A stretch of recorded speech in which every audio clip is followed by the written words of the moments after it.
إن الحمد لله نحمده ونستعينه ونستغفره ونعوذ بالله من شرور أنفسنا ومن سيئات أعمالنا من يهده الله فلا مضل له ومن يضلله فلا هادي له وأشهد أن لا إله إلا الله وحده لا شريك له وأشهد أن محمدا عبده ورسوله أما بعد يا أيها الذين آمنوا اتقوا الله حق تقاته ولا تموتن إلا وأنتم مسلمون يا أيها الناس اتقوا ربكم الذي خلقكم من نفس واحدة وخلق منها زوجها وبث منهما رجالا كثيرا ونساء واتقوا الله الذي تساءلون به والأرحام إن الله كان عليكم رقيبا يا أيها الذين آمنوا اتقوا الله وقولوا قولا سديدا يصلح لكم أعمالكم ويغفر لكم ذنوبكم ومن يطع الله ورسوله فقد فاز فوزا عظيما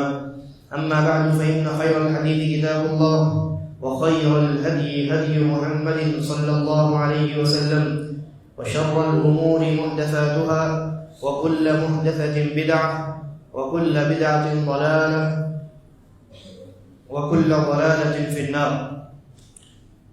قال الله عز وجل اليوم أكملت لكم دينكم وأتممت عليكم نعمتي ورضيت لكم الإسلام دينا. ہر قسم کی حمد و ثنا تعریف و توصیف اللہ رب العزت کی لائق و سزاوار ہے. درود و سلام نازل ہو جملہ انبیاء کرام پر، بالخصوص نبی آخر الزمان جناب محمد رسول اللہ صلی اللہ علیہ وسلم پر، جنہیں اللہ تبارک و تعالی نے اپنی آخری شریعت کے ساتھ مبعوث فرمایا، جن پر نبوت و رسالت کے مبارک سلسلے کو مکمل کیا، اور جنہوں نے فریضہ رسالت خوب اچھی طرح انجام دینے کے بعد اپنی امت کو ایک ایسی شاہراہ میں چھوڑا، ایک ایسی سڑک پر چھوڑا جس کے متعلق آپ نے خود فرمایا کہ اس کی رات بھی اس کے دن کی طرح روشن ہے. حضرات گرامی، قمری تاریخ کے اعتبار سے مسلمان ربیع الاول کے مہینے میں داخل ہو چکے ہیں، اور یہ مہینہ ایک اعتبار سے بڑا خاص مہینہ ہے. مسلمانوں میں ایک بہت بڑی جماعت، مسلمانوں کا ایک بہت بڑا طبقہ اس بات کا قائل ہے کہ ربیع الاول ہی کے مہینے میں نبی مکرم جناب محمد رسول اللہ صلی اللہ علیہ وسلم کی ولادت باسعادت ہوئی. چنانچہ اس مناسبت سے مسلمانوں کا ایک بہت بڑا طبقہ نبی اکرم صلی اللہ علیہ وسلم کی یوم ولادت کے موقع پر خوب جشن اور جلوس کا اہتمام کرتا ہے، اس دن کو عید تصور کرتا ہے اور خوشی اور جشن کا دن قرار دیتا ہے. جبکہ ایک حقیقت جو اس سے بھی بڑی ہے وہ یہ ہے کہ یہی وہ ربیع الاول کا مہینہ ہے جس میں نبی مکرم جناب محمد رسول اللہ صلی اللہ علیہ وسلم اپنی امت کو چھوڑ کر اس دنیا سے رخصت ہوئے ہیں، آپ اس دنیا سے تشریف لے گئے. حضرات گرامی، ربیع الاول کے مہینے میں ان دونوں واقعات کے متعلق اگر آپ تاریخ کی کتابوں کا مطالعہ کریں گے تو آپ کو یہ معلوم ہوگا کہ نبی اکرم صلی اللہ علیہ وسلم کے اس دنیا سے رخصت ہو جانے کی جو تاریخ ہے وہ اتفاقی طور پر، اجماعی طور پر، بغیر کسی اختلاف کے 12 ربیع الاول کی تاریخ. اس بات میں کوئی اختلاف نہیں ہے کہ نبی اکرم صلی اللہ علیہ وسلم 12 ربیع الاول کے دن اس دنیا سے تشریف لے گئے، اس میں کوئی اختلاف نہیں. لیکن جہاں تک آپ کی یوم پیدائش کا مسئلہ ہے کہ کس تاریخ کو اور کب رسول اللہ صلی اللہ علیہ وسلم کی ولادت باسعادت اس دنیا میں ہوئی ہے، اس تعلق سے آپ سوموار کے دن یعنی پیر کے دن پیدا ہوئے، منڈے کے دن آپ کی ولادت ہوئی، اس میں کوئی اختلاف تو نہیں ہے، لیکن جہاں تک تاریخ کا مسئلہ ہے، کس ڈیٹ کو ایگزیکٹلی آپ کی پیدائش ہوئی ہے، تو اس سلسلے میں مورخین کے یہاں کئی اقوال ہیں، تقریباً 10 کے قریب اقوال ہیں۔ بعض مورخین نے ربیع الاول کا مہینہ جو بیان کیا ہے تو وہاں بھی اختلاف ہے ان کے یہاں کہ 2 ربیع الاول، کہ 9 ربیع الاول، کہ 8 ربیع الاول، کہ 12 ربیع الاول، بلکہ بعض مورخین نے ربیع الاول کے مہینے ہی کا سرے سے انکار کیا کہ نبی اکرم صلی اللہ علیہ وسلم کسی دوسرے مہینے میں آپ کی ولادت باسعادت ہوئی۔ یہی وجہ ہے کہ آج تک امت کا اس بات پر اتفاق نہیں ہو سکا کہ رسول اللہ صلی اللہ علیہ وسلم کی ولادت کس تاریخ کو ہوئی۔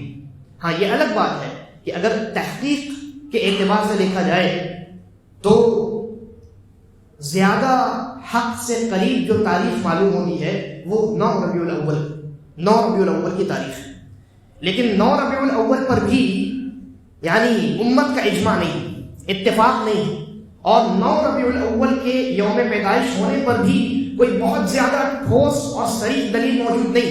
ہاں، تحقیق کے اعتبار سے بقیہ تاریخ کے بالمقابل 9 ربیع الاول یہ زیادہ صحیح تاریخ معلوم ہوتی۔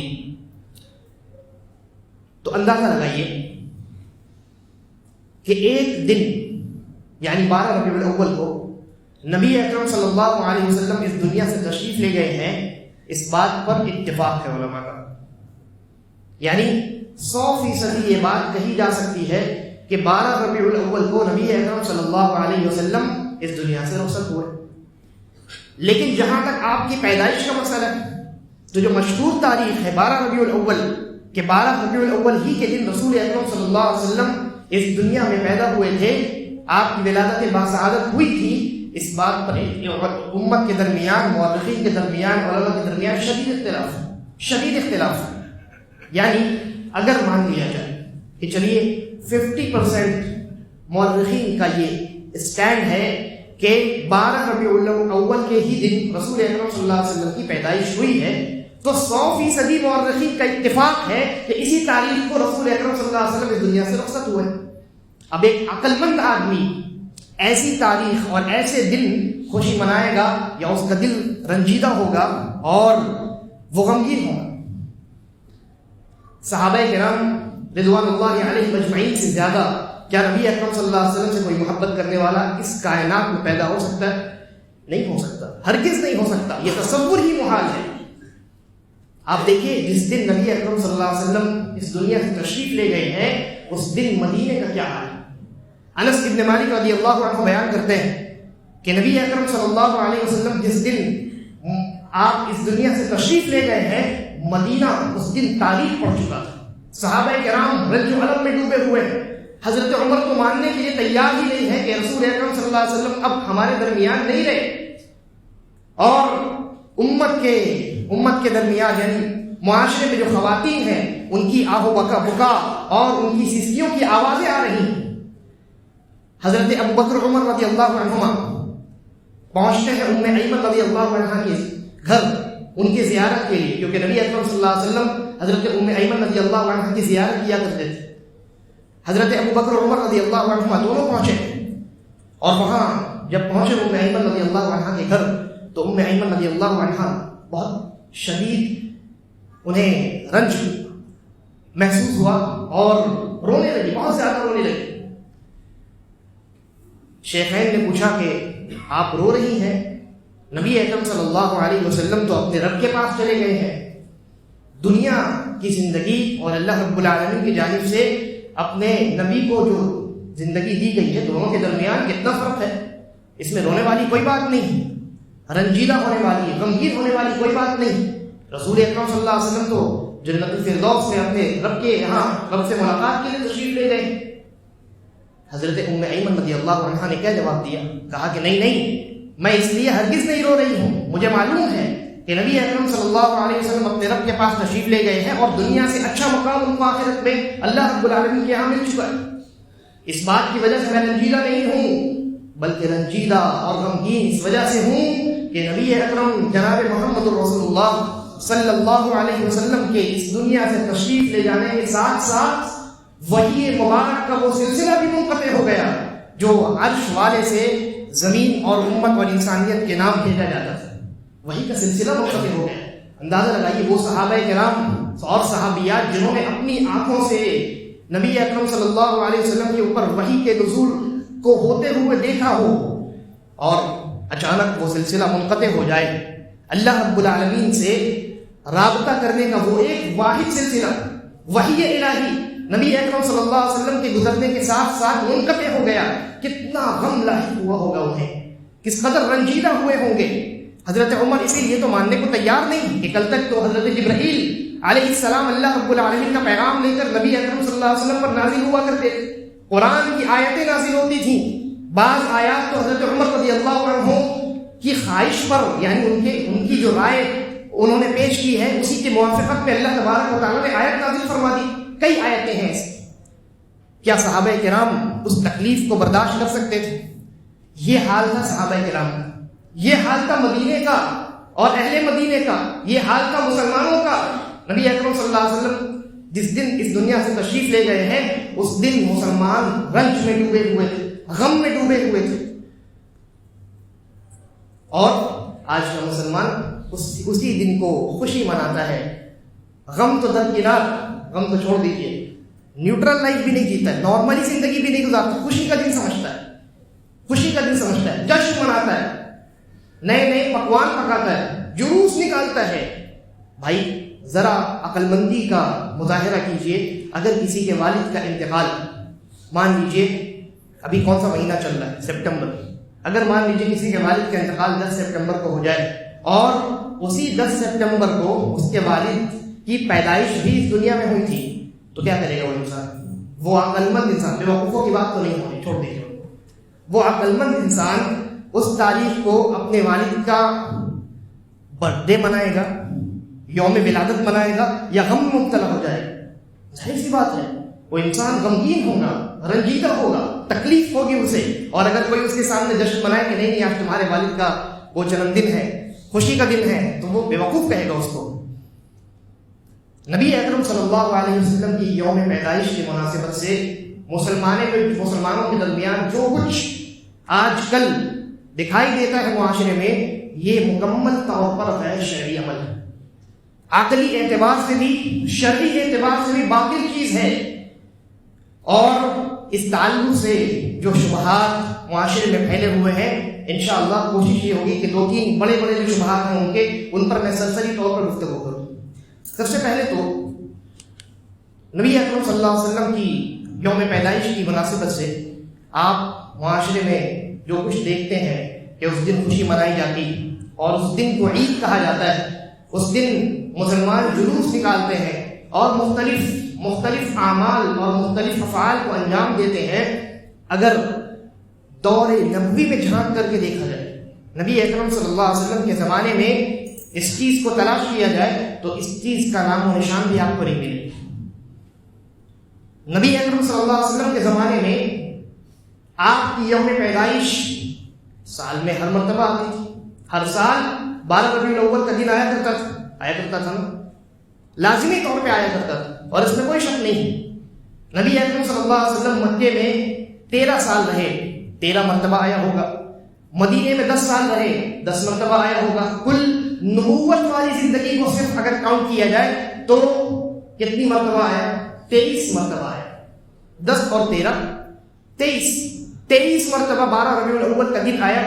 کیا ایک مرتبہ بھی نبی اکرم صلی اللہ علیہ وسلم نے یوم ولادت کے اس موقع پر خوشی منایا، جشن کا انعقاد کیا، جلوس نکالے، نئے پکوان پکوائے؟ ہرگز نہیں.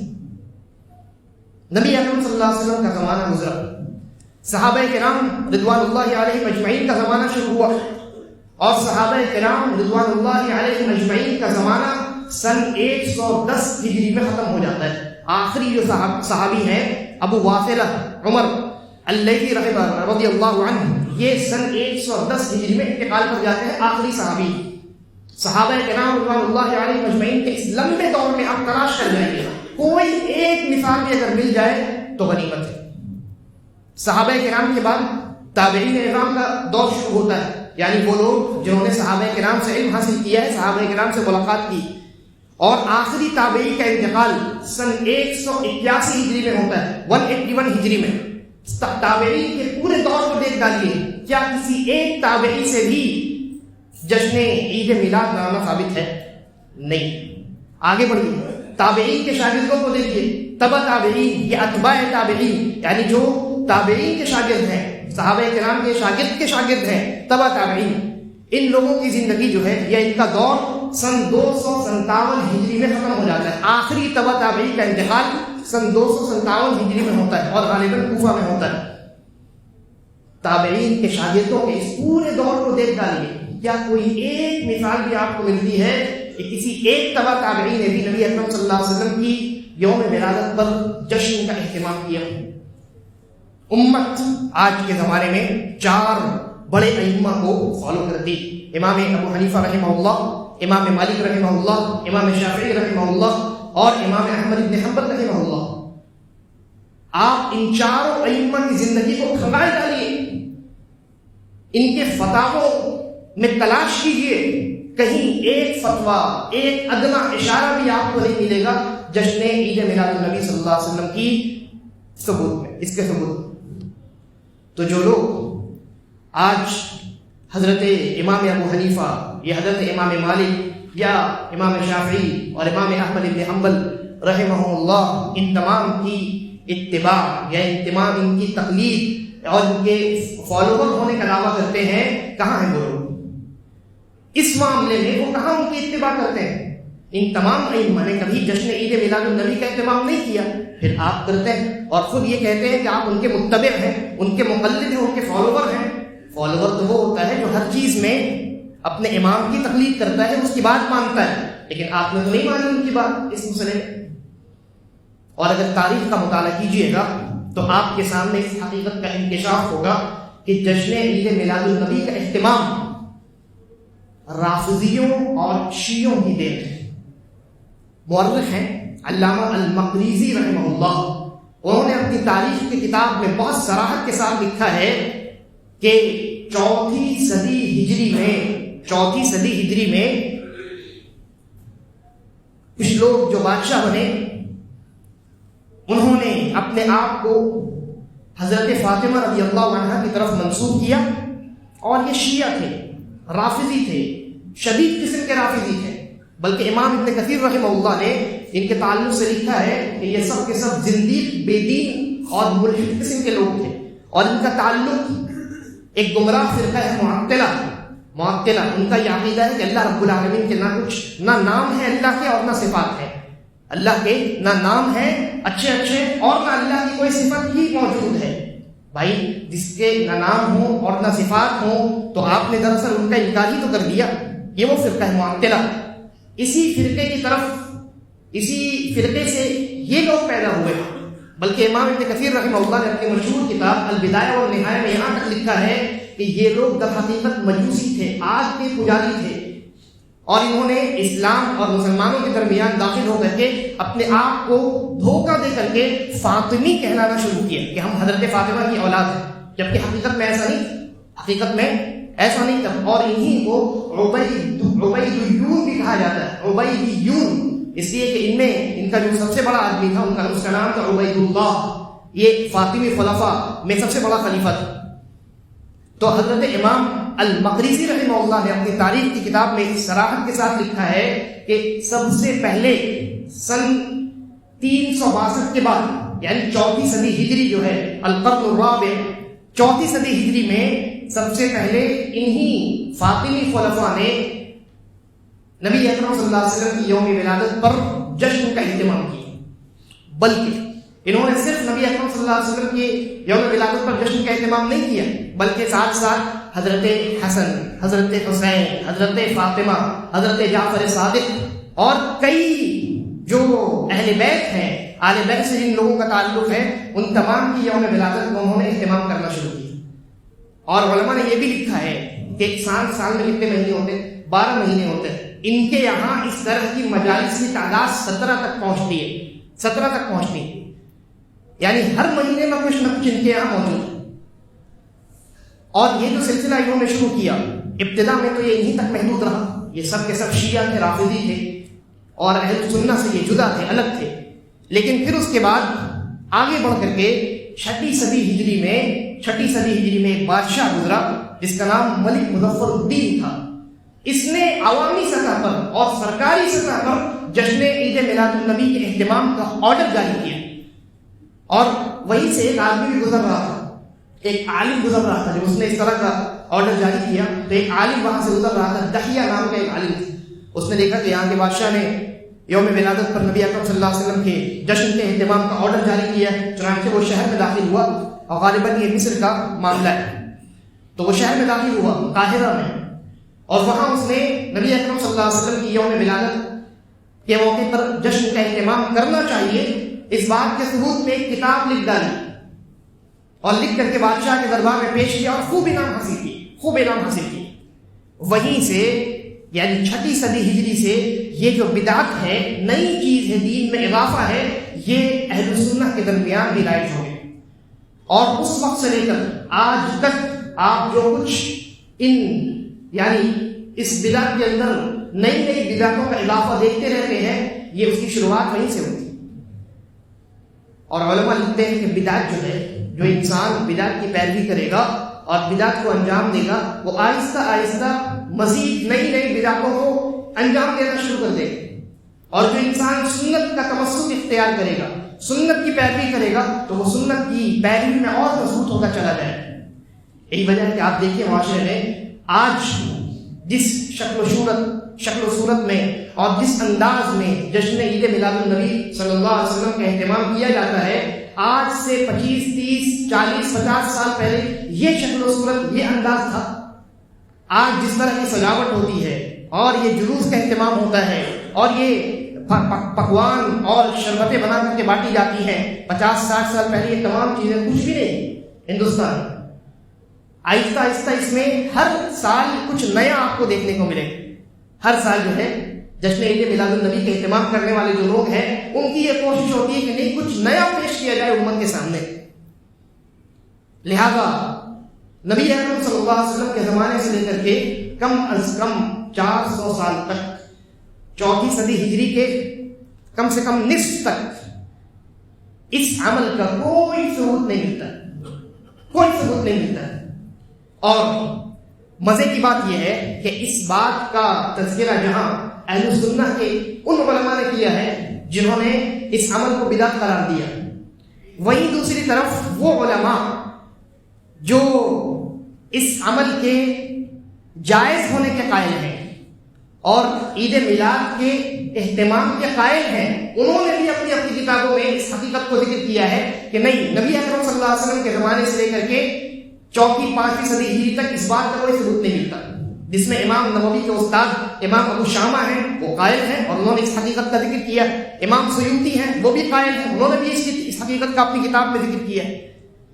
تو جو قائلین ہیں، جو کہتے ہیں کہ ہاں بدعت یعنی جشن عید میلاد النبی جو ہے اس کا اہتمام کرنا چاہیے، وہ بھی اس بات کے معترف ہیں، وہ بھی اس بات کو مانتے ہیں کہ نبی اکرم صلی اللہ علیہ وسلم کے زمانے سے لے کر صحابہ، تابعین، تبع تابعین اور محدثین اعلام اور فقہا اور جو بڑے بڑے علماء ہیں، ان کی زندگی اور ان کے زمانے تک یہ چیزیں پیدا ہی نہیں ہوئی تھی. بعد کے زمانے میں ان چیزوں کو ایجاد کر دیا گیا. بتائیے، اتنی بڑی حقیقت اگر انسان جاننے کے بعد بھی اس عمل کو جائز قرار دے تو وہ انسان، امام مالک رحمہ اللہ کا وہ قول یاد کیجیے. امام مالک رحمہ اللہ فرماتے ہیں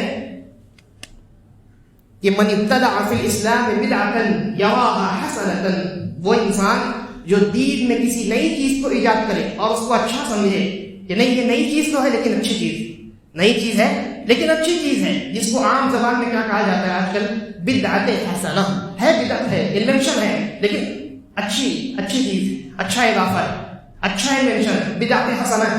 امام مالک رحمہ اللہ کا یہ قول انہیں کان کھول کر کے سن لینا چاہیے.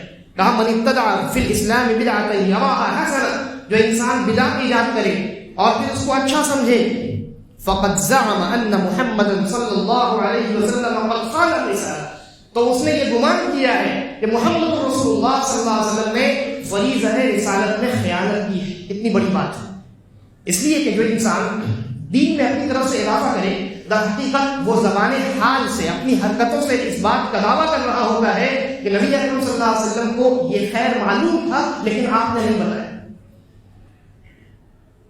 اور آگے کیا فرماتے ہیں امام مالک رحمہ اللہ؟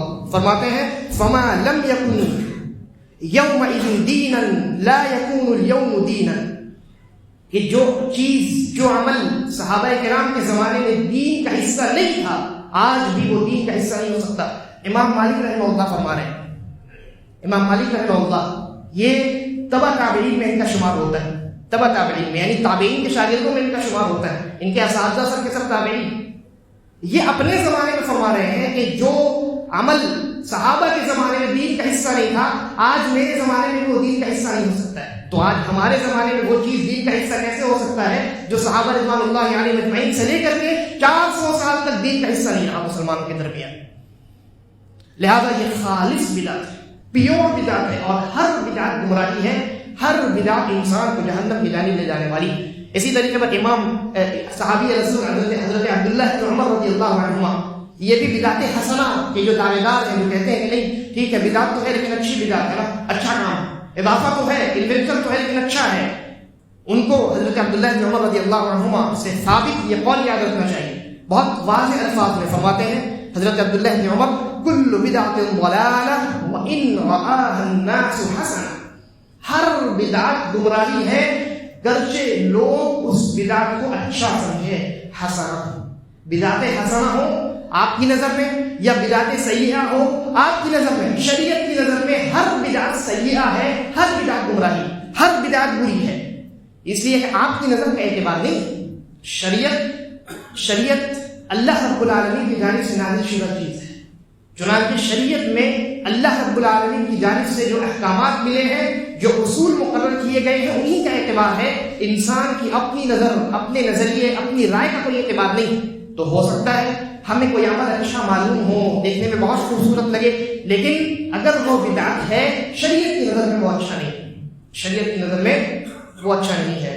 اب آئیے چند شبہات ان کی جانب سے جو پیش کیے جاتے ہیں، سرسری طور پہ میں ان کا تذکرہ کروں آپ کے سامنے۔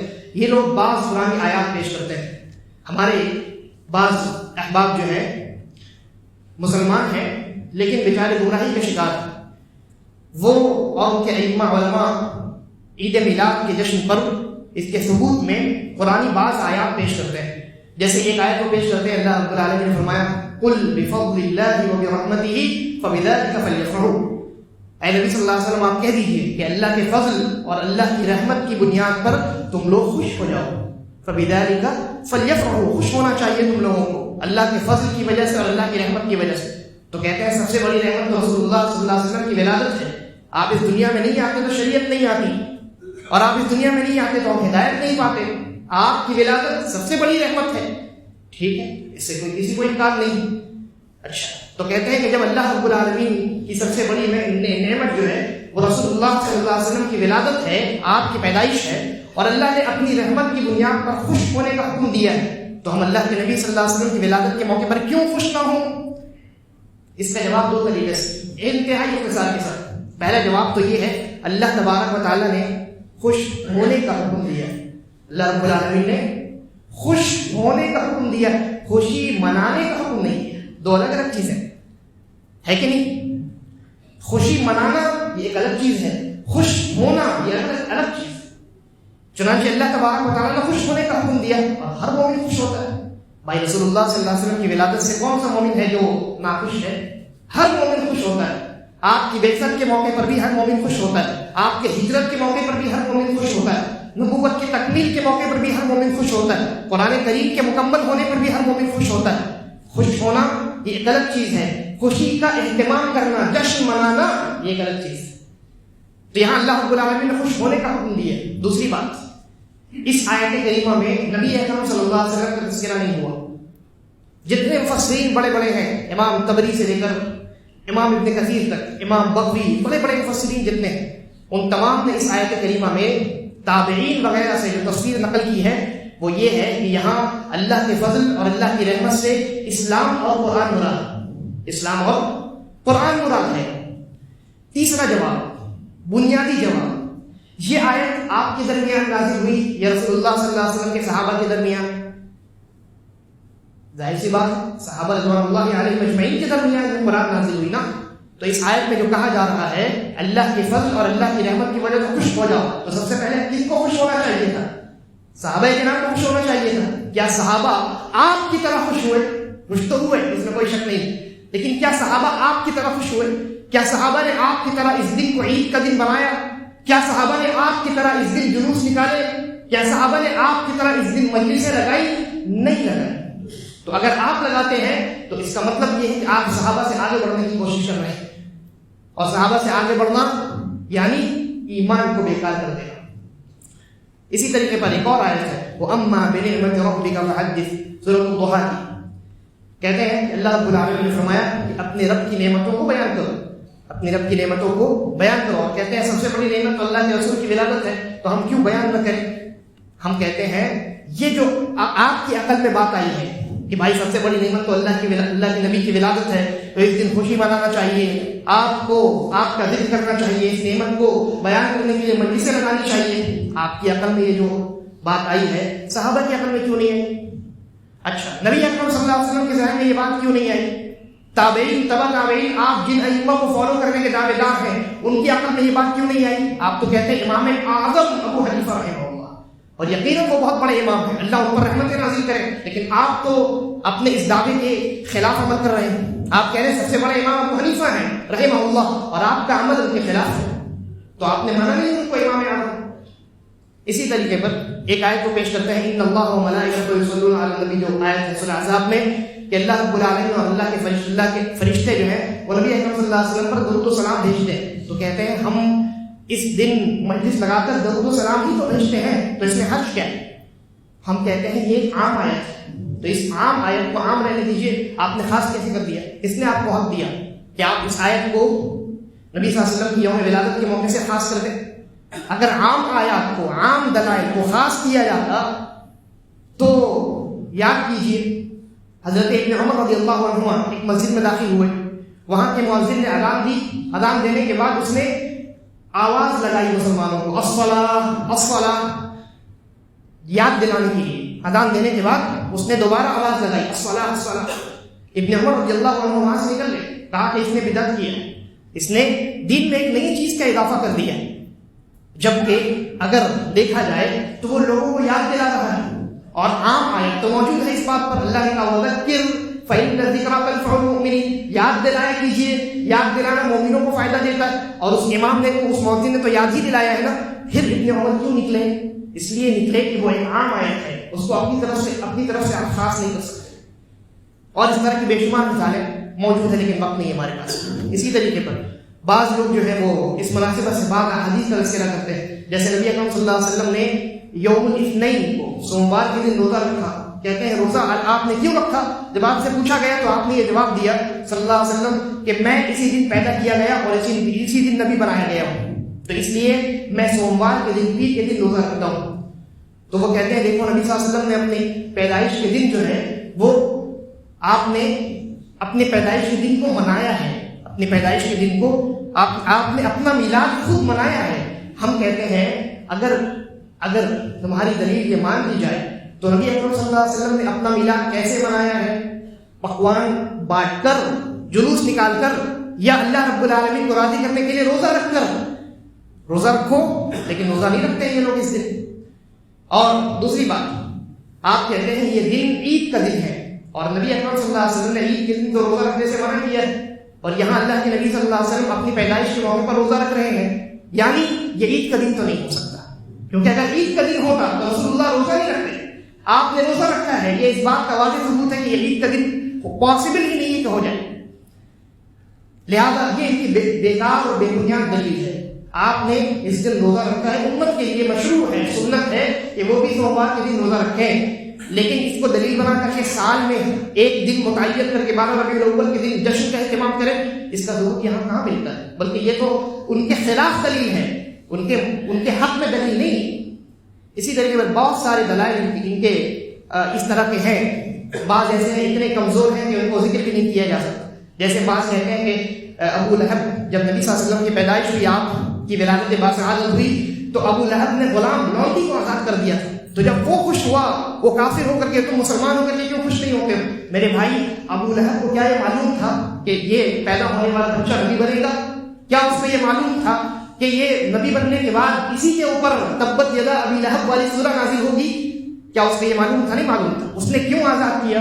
اس لیے آزاد کیا کہ وہ ایسے معاشرے میں جی رہا تھا جہاں لڑکیوں کو پیدا ہوتے ہی زندہ دفنا دیا جاتا اور لڑکوں کی پیدائش پر خوش ہوا جاتا. تو نبی اکرم صلی اللہ علیہ وسلم کی پیدائش پر وہ خوش ہوا، اس لیے نہیں کہ وہ نبی ہے، اس لیے کہ لڑکا پیدا ہوا ہے، اس لیے کہ لڑکا پیدا ہوا ہے. چنانچہ اگر آپ یہ چاہتے ہیں کہ کافروں کی مشابہت کریں، ابو لہب جیسے ملعون کی اتباع کریں، تو کیجیے شوق سے. ہم نہیں کرتے ہیں. ہم نبی اکرم صلی اللہ علیہ وسلم اور آپ کے صحابہ کی اتباع کرتے ہیں اور ان کے علاوہ کسی کی اتباع کو جائز نہیں قرار دیتے.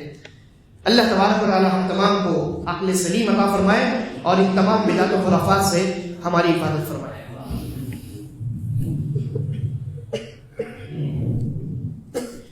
ان الحمد للہ وحدہ والصلاة والسلام علی من لا نبی بعدہ اما بعد. اسی طریقے پر ایک بڑی دلیل ان کی یہ ہوتی ہے عید میلاد کی مناسبت سے کہ بڑے بڑے ائمہ نے اپنے کتابوں میں عید میلاد کے منانے کا تذکرہ کیا ہے، جس میں وہ بڑا بڑا نام لیتے ہیں. جیسے بعض علماء ہیں، ان کی ویڈیوز وائرل ہوتی رہتی ہیں، انہوں نے ان میں سے ایک نے اپنی ایک ویڈیو میں کئی بڑے بڑے علماء کا نام لیا. جیسے امام ابن حجر الہیثمی کا نام لیا، امام ابو شامہ کا نام لیا جو امام نووی کے استاد ہیں، امام سیوطی کا نام لیا، امام زرقانی کا نام لیا، امام ابن الجوزی کا نام لیا رحمہ اللہ. تو انہوں نے کہا کہ اتنے بڑے بڑے علماء نے اپنی اپنی کتابوں میں میلاد کا ذکر کیا ہے اور انہوں نے اس کو جائز قرار دیا ہے. لہذا امت میں جو علماء ہیں ان کی میجورٹی جشن عید کے منانے کے قائل ہے، تو آپ کیوں نہیں مناتے؟ ہم کہتے ہیں سب سے پہلی بات آپ نے جن علماء کا نام لیا ہے ان میں سے ایک عالم کا تعلق بھی 6 صدی ہجری سے پہلے نہیں. جتنے علماء کا نام لیا آپ نے یہ سب 6 صدی ہجری کے بعد پیدا ہوئے، اور ظاہر سی بات ہے وہ اپنے کتاب میں اس کا تذکرہ کریں گے کیونکہ اس بدعت کی شروعات ہو چکی ہے. ہم کہتے ہیں 6 صدی ہجری سے پہلے کسی ایک سنی عالم کی آپ بات نقل کیجئے کہ انہوں نے عید میلاد کی مناسبت سے اپنی کسی بھی کتاب میں اشارتاً و کنایتاً ہی صحیح جواز کا تذکرہ کیا کہ ہاں بھائی منانا جائز. ایک امام بھی موجود نہیں ہے اہل سنت. جتنے ائمہ کا انہوں نے تذکرہ کیا یہ سب کے سب 6 صدی ہجری کے بعد کے علماء ہیں کہ جب ان کی پیدائش سے پہلے ہی یا ان کی پیدائش کے بعد یعنی ان کے زمانے میں اس بدعت کو رواج دیا گیا. اس سے پہلے تو اس بدعت کا ثبوت ہی نہیں ہے، اس لیے کوئی تذکرہ بھی نہیں ملے گا آپ کو. تو بڑے بڑے نام گنوانے سے کچھ نہیں ہوتا ہے. اچھا، کہتے ہیں کہ میجورٹی علماء کی ہے، جمہور علماء اس کے منانے کی قائل ہیں. ہم کہتے ہیں 400 سال تک جو علماء گزرے ہیں آپ ان کو کیا مانتے ہیں؟ عالم نہیں مانتے ان کو، بلکہ وہی تو ائمہ ہیں، وہی تو اس امت کے اصل ہیں. صحابہ، تابعین، تبع تابعین، محدثین، فقہاء، بڑے بڑے جتنے گزرے ہیں. تو 400 سال تک امت کا، علماء کا، ائمہ کا، فقہاء اور محدثین کا اجماع رہا ہے، اتفاق رہا ہے کہ نبی اکرم صلی اللہ علیہ وسلم کی یوم ولادت پر کسی جشن کا اہتمام نہیں کیا جائے. آپ اس کو کیوں چھوڑتے ہیں؟ وہ امت کا اجماع ہے، امت کا اتفاق ہے. اور امت میں بھی جو سر فہرست رہنے والے لوگ ہیں، جو پاکیزہ ہستیاں ہیں اور جن کے متعلق نبی اکرم صلی اللہ علیہ وسلم نے خود یہ گواہی دی ہے، خیر القرون قرنی ثم الذین یلونہم ثم الذین یلونہم، سب سے بہترین میرا زمانہ ہے، اس کے بعد والوں کا زمانہ، پھر اس کے بعد والوں کا زمانہ. تو صحابہ، تابعین، تبع تابعین اور اگر ان کے بعد کی بھی لوگوں کو شمار کر لیا جائے، ان تمام لوگوں کے ادوار میں اس بات کا کوئی ثبوت نہیں ملتا. یعنی یہ تمام ادوار اس بات پر متفق ہے کہ نبی اکرم صلی اللہ علیہ وسلم کی یوم ولادت پر کوئی خوشی نہیں منائی جائے. اور امام مالک رحمہ اللہ فرماتے ہیں کہ جو اول ادوار میں، شروع کے دور میں جو چیز دین نہیں وہ بعد میں بھی دین نہیں بن سکتی. لہذا جن لوگوں کا تذکرہ آپ نے کیا ہے وہ ان کا تعلق اس بدعت کے پیدا ہونے کے بعد سے ہے، تو ان کا حوالہ دینے کی کیا فرق ہے؟ اس طرح کے بے شمار ان کے کئی اور بھی دلائل ہیں. یہ تمام دلائل کی حقیقت بالکل یہی ہے کہ یا تو یہ دلیل ان کتابوں پر فٹ نہیں بیٹھتی، یا یہ جو دلائل ہیں ان دلائل کو وہ اپنی عقل سے، اپنی فہم سے سمجھنے کی کوشش کرتے ہیں، صحابہ کرام کی مخالفت کرتے ہیں۔ اللہ تبارک و تعالیٰ سے دعا ہے کہ وہ ہمیں عقل سلیم عطا فرمائے، صحیح سمجھ عطا فرمائے، قرآن و سنت کو سلف صالحین اور صحابہ کرام اور تابعین اعظام کی فہم کے مطابق سمجھنے کی توفیق عطا فرمائے، ہم تمام کے ایمان اور ہم تمام کے عقیدے کی حفاظت فرمائے، ان تمام بدعات و خرافات سے امت کی حفاظت فرمائے، اور ہم تمام کا خاتمہ ایمان اور اسلام پر کرے۔ عباد اللہ رحمکم اللہ، ان اللہ یأمرکم بالعدل والإحسان وإیتاء ذی القربى وینہی عن الفحشاء والمنکر والبغی یعظکم لعلکم تذکرون، اذکروا اللہ یذکرکم وادعوہ یستجب لکم ولذکر اللہ اکبر، واللہ یعلم ما تصنعون۔